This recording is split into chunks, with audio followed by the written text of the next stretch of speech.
ಇಲ್ಲ ಕೆಪಾಸಿಟಿ ಹೇಳಿ, ಕೆಪಾಸಿಟಿ ಇದ್ರದ್ದು 14 HP ಅಂತ ಹೇಳಿದ್ರಲ್ವಾ? 14 HP ಡೀಸೆಲ್ ಇಂಜಿನ್ ಬರುತ್ತೆ ಸರ್. 4 ಕಡೆ ಸಾಲ ಹೊಡೆಯೋದಕ್ಕೆ, ಓಕೆ. ಮಳೆ ತೆಗೆಯೋದಕ್ಕೆ, ಮಣ್ಣು ಯೂಸ್ ಮಾಡೋದಕ್ಕೆ ಯೂಸ್ ಮಾಡ್ತಾರೆ.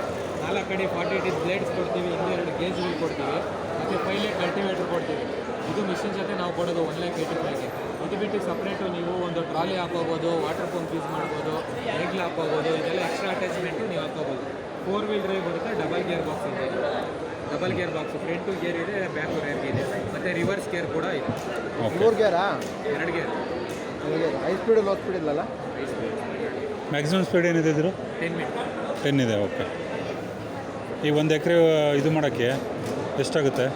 ಎಷ್ಟು ಲೀಟ್ರ್ ಪೆಟ್ರೋಲ್ ಇದು ಡೀಸೆಲ್ ತಗೋತ್ತೆ? 1 ಎಕರೆಗೆ 1.25 ಲೀಟ್ರ್ ಡೀಸೆಲ್ ತಗೊಳ್ತೇವೆ. 1.5 ಲೀಟರ್. ಓಕೆ. ಇದ್ರ ಮೇಲೆ ಏನು ಸಬ್ಸಿಡಿ ಏನಾದರೂ ಇದೆ? ಸಬ್ಸಿಡಿ ಯಾವುದೂ ಬರಲ್ಲ ಈ ಮಿಷನ್. ಏನು ರೇಟು? ಇದು ಟ್ರ್ಯಾಕ್ಟರ್ ಅಂತ ಕನ್ಸಿಡರ್ ಆಗುತ್ತಾ ಹೆಂಗೆ? ಇದು ಟ್ರ್ಯಾಕ್ಟರ್, ಮಿನಿ ಟ್ರ್ಯಾಕ್ಟರ್ ಅಂತಲೇ ಕರೀತೀವಿ. ಟ್ರ್ಯಾಕ್ಟರಾ ಟಿಲ್ಲರಾ? ಮಿನಿ ಟ್ರ್ಯಾಕ್ಟರ್ ಅಂತ ಟ್ರ್ಯಾಕ್ಟರ್. ಕರೀತೀವಿ. ಓಕೆ. 4 wheel drive. ಎಷ್ಟು ಬ್ಲೇಡು? 40 ಅಡಿ. 40 ಬ್ಲೇಡಾ? ಡಿಟ್ಯಾಚಬಲ್ಲ ಬ್ಲೇಡುಗಳು? ಎಷ್ಟೆಷ್ಟು ಮಾಡ್ಕೋಬೋದು? ಅರ್ಧ ಅಡಿ, 1 ಅಡಿ, 2 ಅಡಿ, 3 ಅಡಿ. ಬೇರೆ ಇದು ಬೇರೆ ಕುಬಾಟೋ ಮತ್ತು ಬೇರೆ ಇದು ಆ ಥರ ಬರುತ್ತೆ. ಇಲ್ಲ, ಅದಕ್ಕೂ ಇದಕ್ಕೆ ಏನು ಡಿಫ್ರೆನ್ಸ್ ಅಂತಂದೆ? ಅದು 3 ಲಕ್ಷ ಆಗುತ್ತೆ. ಅದಕ್ಕೆ ರೋಡ್